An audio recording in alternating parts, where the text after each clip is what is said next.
बिस्मिल्लाहिर्रहमानिर्रहीम। अस्सलाम वालेकुम डियर स्टूडेंट्स। बेटा ये जो क्लास 10th का हमारा सिलेबस स्टार्ट होने जा रहा है, जिसमें इंट्रोडक्शन टू प्रोग्रामिंग, इसमें हम कंप्लीट देखेंगे कि प्रोग्रामिंग क्या है, इसके कंसेप्ट क्या हैं, इसमें प्रोग्राम्स को राइट किस तरह करते हैं, कौन सा सॉफ्टवेयर यूज़ करते हैं, विद प्रैक्टिकल हम इसको देखेंगे। यहाँ पे ये हमारी पंजाब टेक्स्ट बुक्स बोर्ड का सिलेबस है, जिसमें इसके पूरे नोट्स भी आप लोगों को प्रोवाइड किए जाएंगे। यहाँ पे यूनिट का इंट्रोडक्शन दिया है उसने। इसमें इस टॉपिक के अंदर 4 डेफिनेशंस आ रही हैं। कंप्यूटर प्रोग्राम या कंप्यूटर सॉफ्टवेयर क्या होता है, कंप्यूटर प्रोग्रामिंग, उसके बाद प्रोग्रामर की डेफिनेशन है, फिर इसके बाद आती है प्रोग्रामिंग लैंग्वेज। तो ये एक स्लाइड मैंने तैयार की है, जिसमें आपको ये स्लाइड भी प्रोवाइड करूँगा। इसमें हमारे पास आ रही है सबसे पहले कंप्यूटर प्रोग्राम। तो यहाँ पे देखें, कंप्यूटर प्रोग्राम जो है, हमारे पहले डेफिनेशन आ रही है कंप्यूटर प्रोग्राम।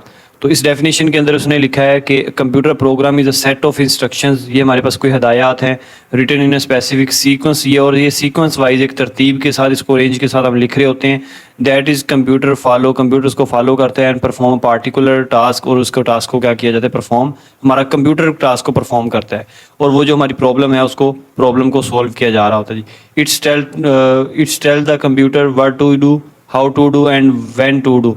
ये हमारा प्रोग्राम कंप्यूटर को बताता है जी, ये प्रोग्राम क्या है, इसने इस प्रोग्राम में किस तरह वर्क करना है और ये कैसे करेगा, ये सारी चीज़ कंप्यूटर को, ये कंप्यूटर प्रोग्राम के ज़रिए। बेसिकली हमारे पास कंप्यूटर के साथ इंटरेक्शन करने के लिए, कंप्यूटर के साथ कम्युनिकेशन करने के लिए हम क्या यूज़ करते हैं, प्रोग्राम को यूज़ करते हैं। और ये प्रोग्राम लैंग्वेज के ज़रिए से हम कंप्यूटर के साथ क्या कर सकते हैं, कम्युनिकेशन कर सकते हैं। आगे दूसरी डेफिनेशन आ रही है बेटा, प्रोग्रामिंग लैंग्वेज। सेकंड डेफिनेशन आ रही है जी, programming language. Programming language is a formal language consisting a set of instructions rules allowed to humans. बस इसमें बेटा आप लोगों ने ये याद रखना है कि इसमें रूल्स को फॉलो किया जा रहा होता है, जो कि एक ह्यूमन लिख रहा होता है प्रोग्राम्स को। That computer can understand, computer उसको अंडरस्टैंड करता है। ये किस तरह अंडरस्टैंड करता है, ये आगे हमें ये सारी चीज़ें कवर होंगी। And execute popular programming language include C. हमारे पास जो प्रोग्राम लैंग्वेज हैं, पॉपुलर है, मशहूर है, सी है, पाइथन है, जावा है एंड मोर, ठीक है। लेकिन हम इस सिलेबस में कौन सी लैंग्वेज को कवर करेंगे, सी लैंग्वेज को कवर करेंगे। सेकंड स्लाइड आ गई हमारे पास।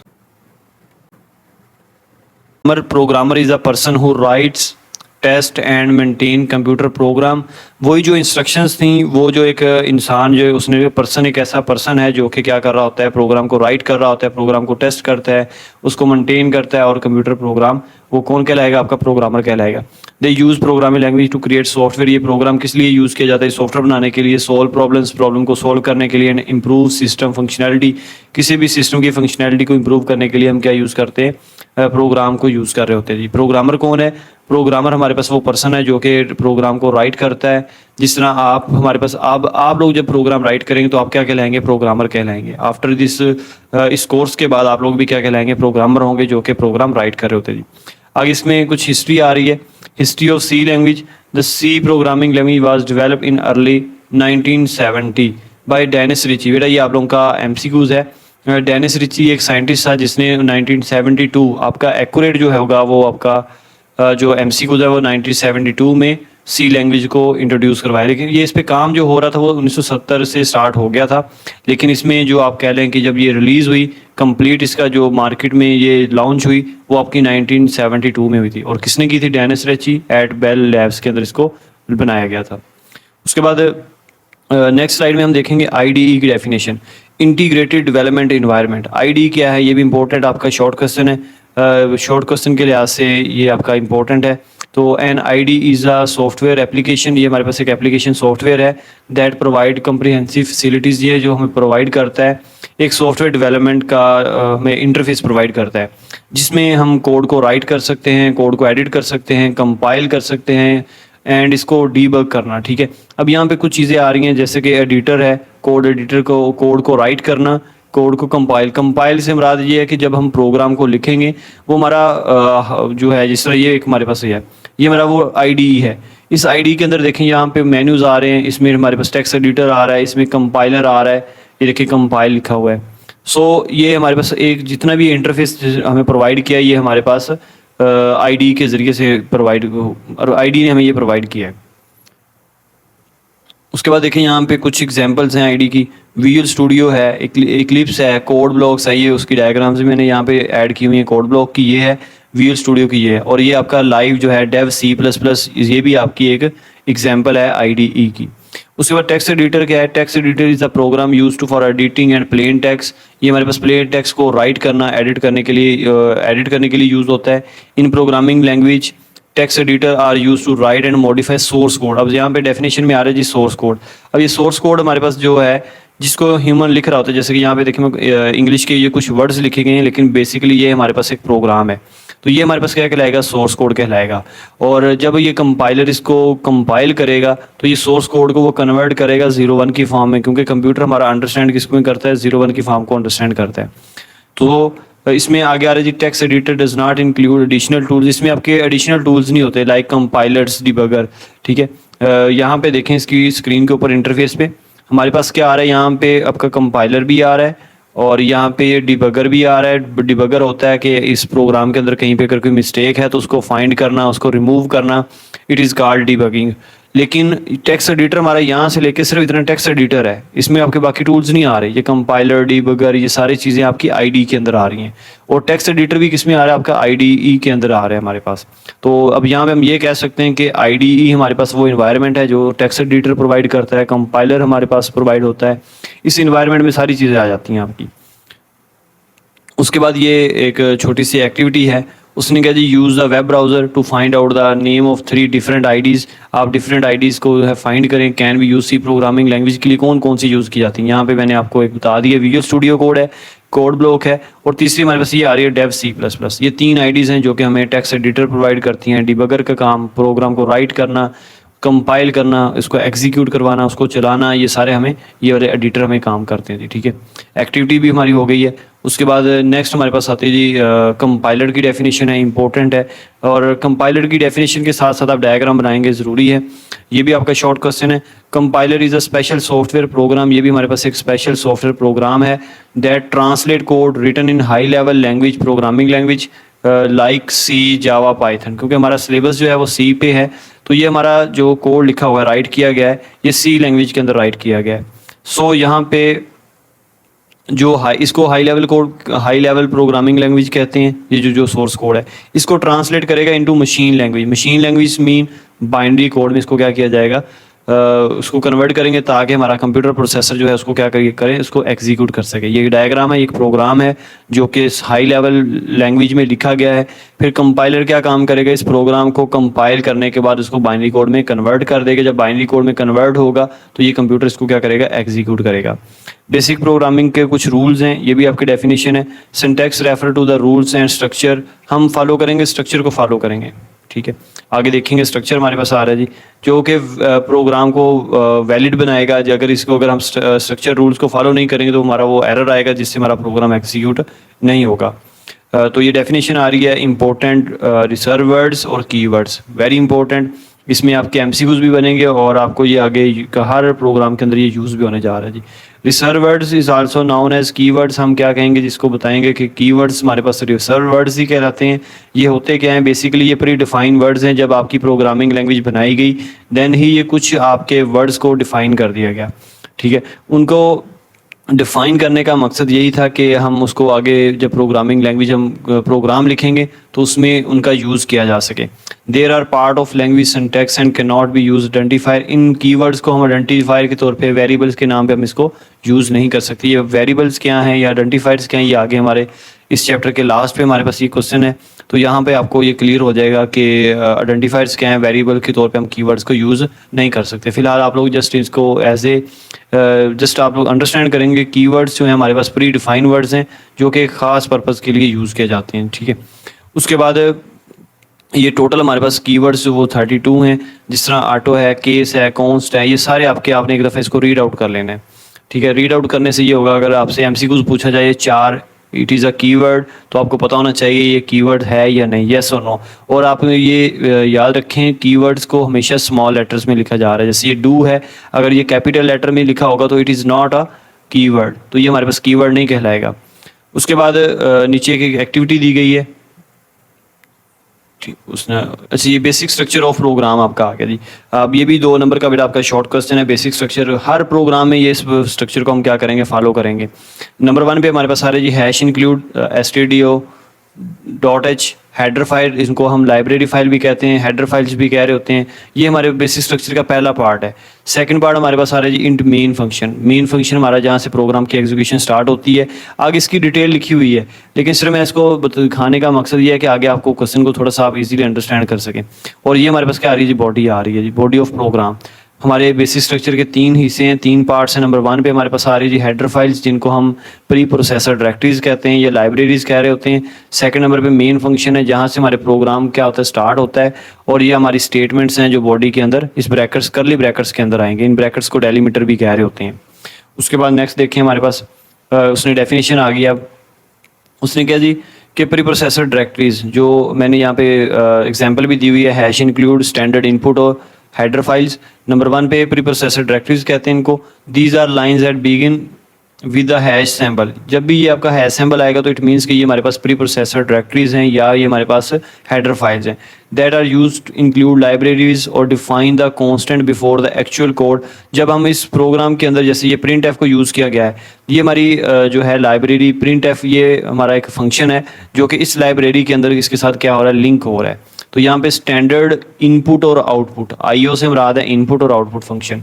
जब भी इनपुट या आउटपुट फंक्शन आपके प्रोग्राम के अंदर यूज होगा तो ये इस लाइब्रेरी के साथ क्या होगा, लिंक होगा। लिंक होने के बाद ये क्या होगा, उसको उसके कोड को एग्जीक्यूट करवाएगा।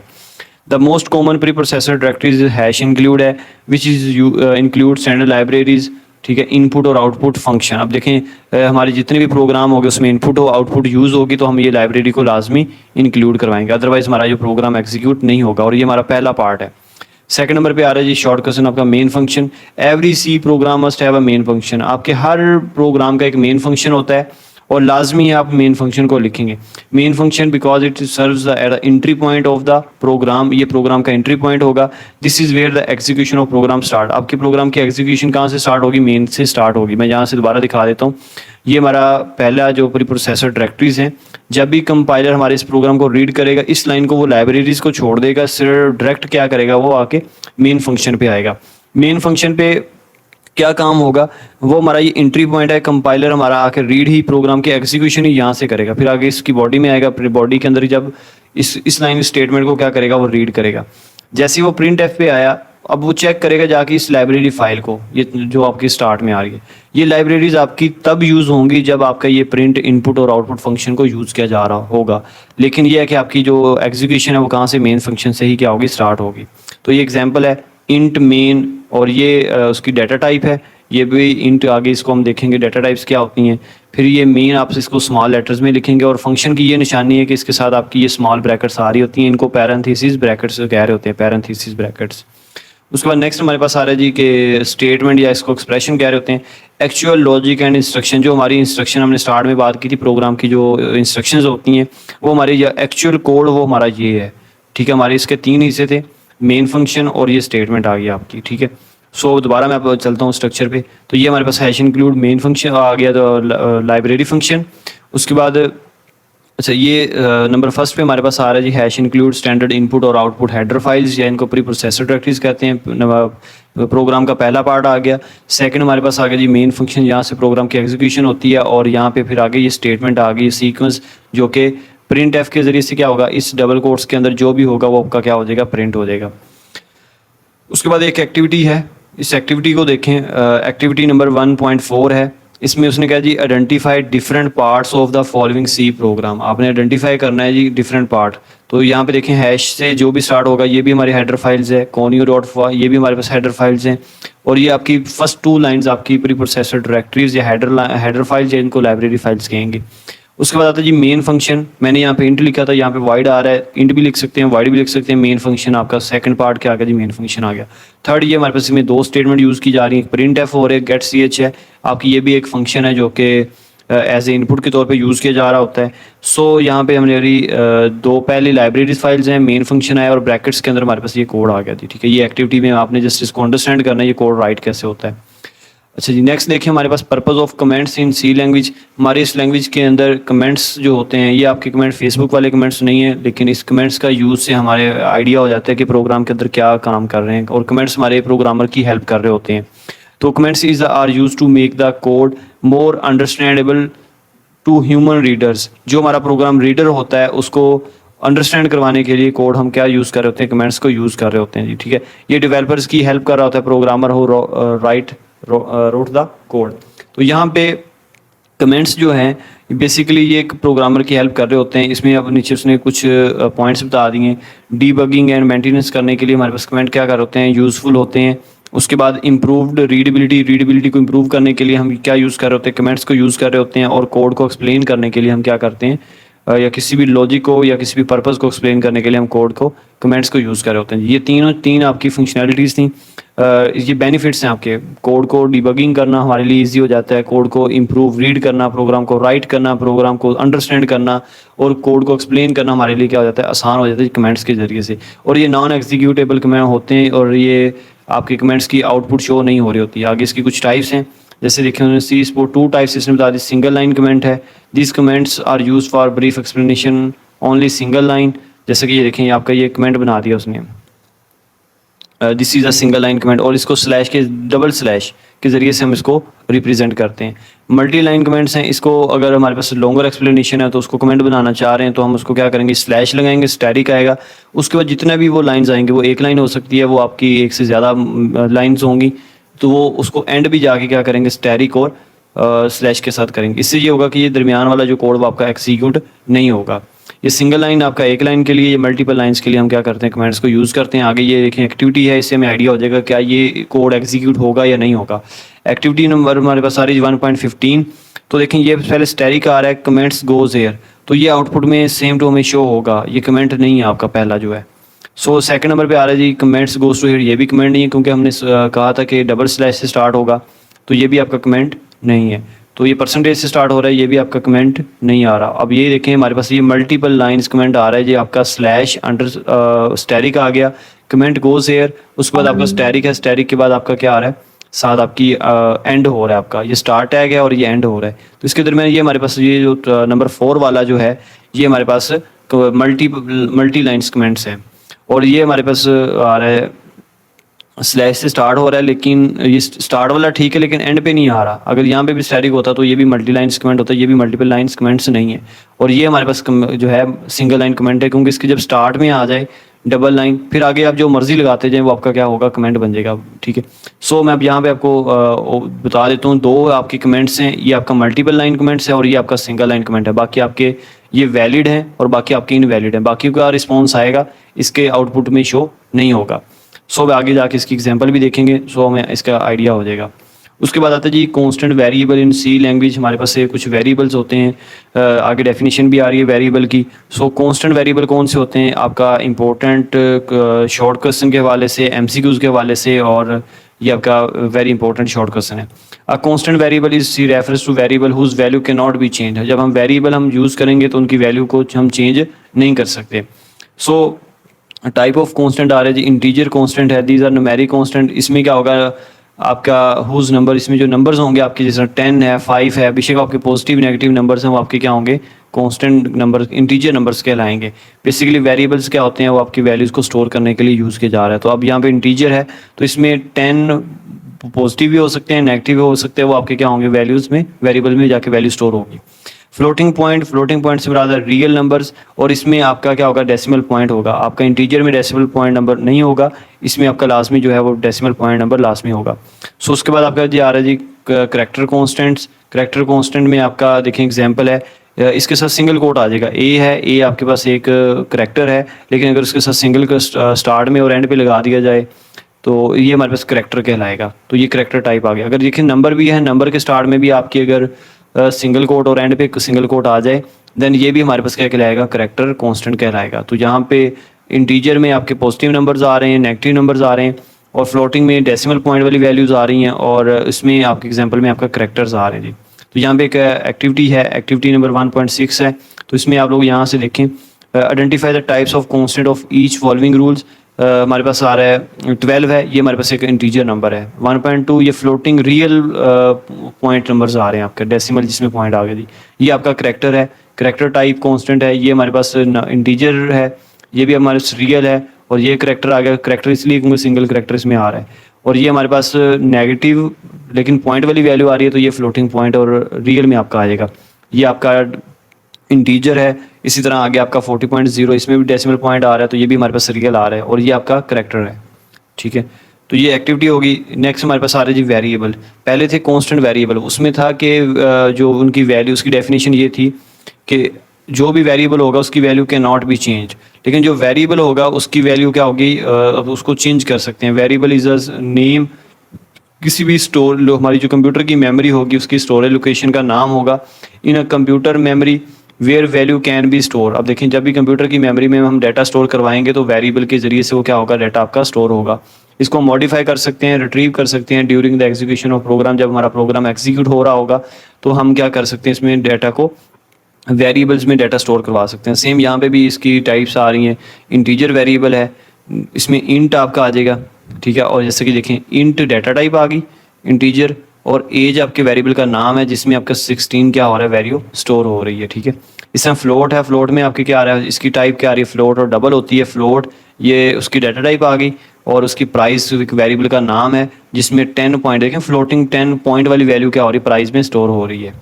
और ये करेक्टर है, तो करेक्टर में लेटर्स नंबर आपके सिंबल्स आ जाएंगे। तो ये आपका ए करेक्टर जो है वो किस में, ग्रेड में स्टोर हो रहा है। और इसकी डाटा टाइप क्या यूज़ करेंगे, हम 4 यूज़ करेंगे। डाटा टाइप आपकी इंट, फ्लोट और 4 है। वेरिएबल्स के नेम आपकी एज, प्राइस और ग्रेड आपके ये वेरिएबल्स के नाम है और ये उनकी आगे वैल्यूज़ हैं, ठीक है।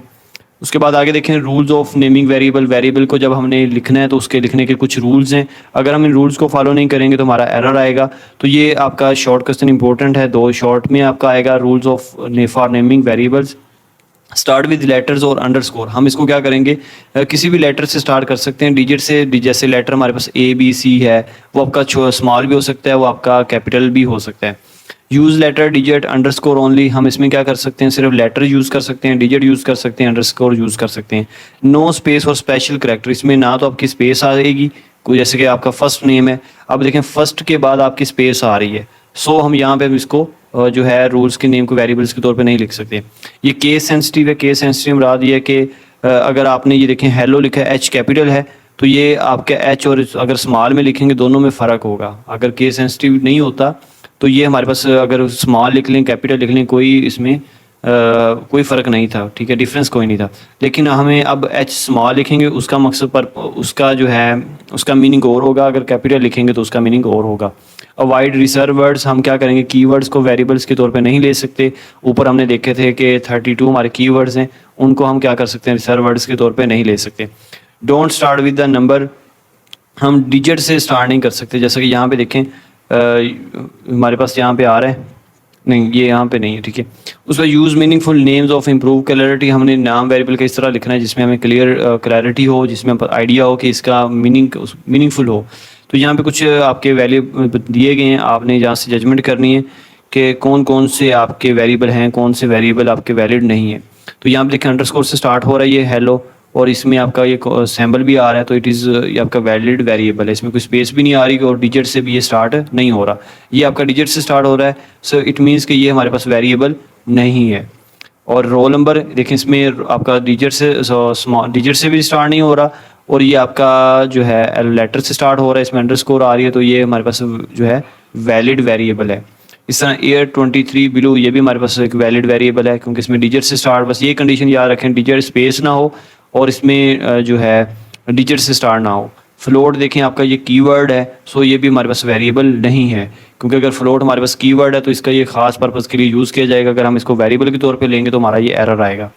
केस हमारे पास वेरिएबल, ये वेरिएबल है, ठीक है, क्योंकि अगर इसको ये स्मॉल होता CASE तो ये कीवर्ड कहलाएगा, ठीक है। जैसे कि मैं भी आपको दिखा देता हूँ, ऊपर वाली जो हमारे पास थी जो कीवर्ड्स वाली स्लाइड थी उसमें देखें केस हमारे पास आ रहा है, ये देखें कीवर्ड है। अगर ये स्मॉल में लिखा आ रहा है तो अगर ये स्मॉल में है, अगर ये भी स्मॉल में होता तो ये हमारे पास क्या कहलाता, ये हमारा एरर क्या आना था यहाँ पे। तो ये देखेंगे आपका कैपिटल है, सो ये हमारे पास एक वेरिएबल है। ये डॉलर साइन का आ रहा है तो ये वेरिएबल नहीं है, क्योंकि इसमें हमने अभी देख के आए कि हमारे पास क्या होना चाहिए, अंडरस्कोर से स्टार्ट होना चाहिए और इसके अलावा कोई सैम्पल ना यूज़ हो, तो ये वेरिएबल नहीं है। नेम हमारे पास एक वेरिएबल है, कलर हमारे पास वेरिएबल नहीं है, फ्लोट आपका वेरिएबल है, क्योंकि ये देखें आपका फ्लोट ऊपर वाला स्मॉल है तो वो कीवर्ड के तौर पे, मैंने भी आपको बताया था कि कीवर्ड्स जो होते हैं वो आपके स्मॉल लेटर्स में लिखे जा रहे होते हैं। तो ये एफ आपका जो है वो कैपिटल स्मॉल नहीं है, तो इट इज़ वैलिड वेरिएबल। तो ये एक्टिविटी भी होगी आपकी। उसके बाद देखिए हमारे पास वेरिएबल को डिक्लेयर किस तरह करते हैं, ये वेरिएबल का मेथड है। डिक्लेरेशन होती है कि वेरिएबल को हमने लिखना किस तरह है। तो variable declaration in C is the process of specify the data type. इसके साथ आपने जो बातें याद रखनी, डाटा टाइप आएगी और वेरिएबल का क्या आएगा, नेम ऑफ वेरिएबल। दो चीज़ें आएंगी, जैसे यहाँ पे देखें डाटा टाइप और उसका वेरिएबल का नेम। सिंटैक्स क्या होता है, सिंटैक्स हमारे पास एक रूल है जिसको अगर हम फॉलो नहीं करेंगे तो हमारा वो जो है एरर आएगा, ठीक है। तो यहाँ पे तीन हमने डाटा टाइप्स पढ़ी थी, इंट, फ्लोट, चार। उसमें वेरिएबल डिक्लेयर करवा दिए, एज वेरिएबल का नाम है, उसकी डाटा टाइप क्या है, इंट है। तो इसमें डाटा कौन सा स्टोर होगा, वो आपका इंटीजर टाइप का होगा, जैसा कि 16 है। कोई भी नंबर तो आ सकता है लेकिन फ्लोट वाली वैल्यू नहीं आएगी, पॉइंट वाली वैल्यू नहीं आएगी। फ्लोट है, जैसे सैलरी है, तो ये किस में आएगी आपकी, इसकी सैलरी जो है वो डेसिमल पॉइंट में आएगी। तो ये फ्लोट टाइप की, फ्लोट उसकी डाटा टाइप होगी और सैलरी इसका क्या आ गया जी, वेरिएबल का नेम आ गया। इसी तरह चार हमारे पास करेक्टर है, ये डाटा टाइप है। और आगे ग्रेड हमारे पास, जैसे ग्रेड ए ग्रेड है, बी ग्रेड है, ये इसकी वैल्यू क्या आ जाएगी, वो ग्रेड में आ जाएगी, ठीक है। सो ये हमारे पास वेरिएबल्स के नाम है और ये डाटा टाइप्स आ रही है, ठीक है। नेक्स्ट हमारे पास उसने बता दी जी वेरिएबल इनिशियलाइजेशन क्या होती है। Variable refers to the process of assigning and initial value, ठीक है। बस आप ये याद रखें कि वेरिएबल इनिशियलाइजेशन में हम क्या करेंगे, यहाँ से देखें वेरिएबल डिक्लेरेशन में आपकी वेरिएबल की डाटा टाइप आ रही थी और वेरिएबल का नाम आ रहा था, लेकिन यहाँ पे क्या आ रहा है आपका, वेरिएबल डाटा टाइप भी आ रही है, वेरिएबल का नाम भी आ रहा है और उसके साथ वैल्यू आ रही है। विदाउट वैल्यू आपकी वो डिक्लेरेशन कहलाएगी, विदाउट वैल्यू आपकी वो डिक्लेरेशन कहलाएगी, विद इन वैल्यू आपकी इनिशियलाइजेशन कहलाएगी। बाकी इन दोनों में फ़र्क यही है कि डिक्लेरेशन में ये होता है कि हम उसको वैल्यू नहीं होती, लेकिन आपके पास जो वेरिएबल इनिशियलाइजेशन होता है उसमें आपकी वैल्यू होती है। जैसे कि यहाँ पे फ्लोट है, प्राइस है, ये उसकी प्राइस आपकी क्या आ गई, डेसिमल पॉइंट में आपकी आ रही है, तो ये हमारे पास क्या होगी, वेरिएबल के साथ उसकी वैल्यू आ गई, तो ये हमारे पास वेरिएबल इनिशियलाइजेशन कहलाएगी। चार टाइप आ गई, उसका ग्रेड वेरिएबल का नाम आ गया और उसके साथ उसको वैल्यू भी आ गई, इट इज़ कार्ड, ये भी हमारे पास वेरिएबल इनिशियलाइजेशन कहलाएगा। ये आपके आगे कमेंट्स दिए गए, आप इसको रीड कर सकते हैं। देखिए मैंने वहाँ पे बताया था कि कमेंट्स प्रोग्रामर की हेल्प कर रहे होते हैं, डेवलपर की। तो यहाँ पे ये कमेंट्स के में क्या बता रहा है जी, इनिशियलाइज द इंटीजर वेरिएबल है जिसका नाम है age with the value of 16, उसकी वैल्यू क्या है, 16 है। तो यहाँ पे फ्लोट वेरिएबल है, प्राइस उसकी ये आ रही है। तो कमेंट्स आपकी ये आपके आउटपुट में नहीं आएगा, लेकिन ये आपके आउटपुट में आप डाटा को शो करवा सकते हैं। आगे मल्टीपल वेरिएबल इनिशियलाइजेशन भी होती है कि आप मल्टीपल वेरिएबल एक ही लाइन के अंदर मल्टीपल वेरिएबल को भी इनिशियलाइज करवा सकते हैं। जैसे इंट डाटा टाइप एक्स है, देखें अब इंटीजर टाइप है, एक्स है, उसमें 10 है, वाई भी आपका वेरिएबल का नाम है, लेकिन इसकी डाटा टाइप कौन सी, इंट है, इसमें 20 है। जेड भी हमारे पास डाटा टाइप उसकी इंट है, लेकिन उसकी वेरिएबल का नाम जेड है। और उसके बाद क्या आ गया जी, 30 आ गया जी। ये आपके वेरिएबल्स की वैल्यूज़ आ गई और ये डाटा टाइप तीनों जो वेरिएबल, तीन वेरिएबल यहाँ पे इनिशियलाइज हुए हैं और उसकी डाटा टाइप क्या, इंट है। उसके बाद हमारे पास आ रहा है जी फ्लोट टाइप की, लेंथ वेरिएबल का नाम है, उसकी वैल्यू आ गई, विड्थ उसकी वेरिएबल का नाम है और उसकी वैल्यू आ गई। यहाँ पे दो वेरिएबल क्या हुए, इनिशियलाइज हुए, जिनकी ये वैल्यूज़ बता रही है और कौन सी डाटा टाइप के, वो फ्लोट डाटा टाइप के, ठीक है। नीचे लास्ट हमारी एक्टिविटी रह गई, उसने कहा जी write a program that declare variables, variable declares करने हैं, अप्रोप्रिएट डाटा टाइप्स, जिस तरह के वो वेरिएबल्स होंगे वैसे उनको डाटा टाइप अप्रोप्रिएट करनी है। स्टोर योर पर्सनल डाटा, हमने उसमें पर्सनल डाटा देना है उसको। Initialize this variable and forward data, अब देखें उसको जो है हमने वेरिएबल के जो नाम रखने हैं वो ये वाले रखने हैं, initial letter of your name, initial letter of your gender, your age, your marks, your height. तो ये आगे कंप्लीट प्रोग्राम है जिसको स्ट्रक्चर को फॉलो किया गया है। नंबर 1 पे देखें हमारी क्या आ रही है, हैश इंक्लूड स्टैंडर्ड इनपुट, आपकी लाइब्रेरी प्री प्रोसेसर डायरेक्टरीज आ रही हैं। जब भी प्रोग्राम आपका राइट होगा तो प्रोग्राम हमारा जो है वो बेसिक स्ट्रक्चर को हम लाजमी फॉलो करेंगे। सेकंड नंबर पे हमारे पास क्या आ रहा है जी, मेन फंक्शन आ रहा है जहाँ से प्रोग्राम की एंट्री होती है, प्रोग्राम की एग्जीक्यूशन होती है। तो सबसे स्टार्ट में उसने कमेंट्स को यूज़ कर दिया। ये देखिए कमेंट्स आपके नॉन एग्जीक्यूटेबल हैं। तो डिक्लेयर एंड इनिशियलाइज वेरिएबल आपके पहले क्या होंगे, ये उसने बता दिया कि आपके वेरिएबल क्या होंगे, डिक्लेयर होंगे, जिनको इनिशियलाइज भी किया जाएगा, मतलब उसके साथ वैल्यू भी दी जाएगी। तो देखें आपका जो नाम होता है वो किस में होता है, फर्स्ट लेटर आपका नाम है। तो जैसे यहाँ पे आप देखें क्या आ रहा है, उसने कहा जी लेटर ऑफ योर नेम, तो लेटर हमारे पास 4 टाइप है, इस वजह से यहाँ पे डाटा टाइप कौन सी आ गई, 4। इनिशियल नेम वेरिएबल का नाम आ गया, उसकी वैल्यू आ गई। फिर उसने जेंडर जो है वो मेल होता है या फीमेल होगा, तो मेल हमारे पास ये भी करेक्टर है, तो इस वजह से डाटा टाइप कौन सी आ गई, 4, और उसका आगे उसने वेरिएबल का नाम दिया, एम को स्टोर करवा दिया, इसमें स्टोर करवा दिया। फिर उसके बाद एज आ रही थी, एज हमारे पास तीसरा वेरिएबल है, योर एज, एज हमारी होती है नंबर्स में 21 साल, 20 साल, 25 साल। सो यहाँ पे हमारे पास डाटा टाइप कौन सा आ गई, इंट। एज वेरिएबल का नाम आ गया और उसमें 25 क्या करवा दी, वैल्यू को स्टोर करवा दिया गया जी, ठीक है। मार्क्स जो हमारे पास होते हैं बेटा पॉइंट में भी होते हैं, वो आपके उसने यहाँ पे क्या योर मार्क्स, ठीक है, वो आपके पॉइंट आप फ्लोट भी ले सकते हैं, इंट भी ले सकते हैं, वो कोई मसला नहीं यहाँ पे, ठीक है। यहाँ पे उसने डाटा फ्लोट ले ली क्योंकि उसके नंबर जो है वो 89.5 आए हैं, तो ये हमारे पास किस में स्टोर हो गए, इसमें। हाइट आपकी वो किस में होती है, पॉइंट में होती है, इस वजह से वो हमारे पास यहाँ पे हम फ्लोट ही लेंगे और हाइट इसमें आ गई। और इसने जाके इसको प्रिंट एफ ये था, उसने वेरिएबल डिक्लेयर करवा दिया, उसको इनिशियलाइज करवा दिया। आपका क्वेश्चन यहाँ पे कंप्लीट हो गया है। ये बस एक्स्ट्रा है, मैंने इसी को साथ बताया कि आपके प्रिंट एफ है वो आपका मैसेज है, वो इसको जब इनिशियलाइज करेगा वो इसकी आउटपुट भी आ जाएगी, ठीक है। तो ये मैंने एक छोटा सा प्रोग्राम राइट किया है, इसमें आपको दिखा देता हूँ, ठीक है। ये आपका आ गया जी। इसको अगर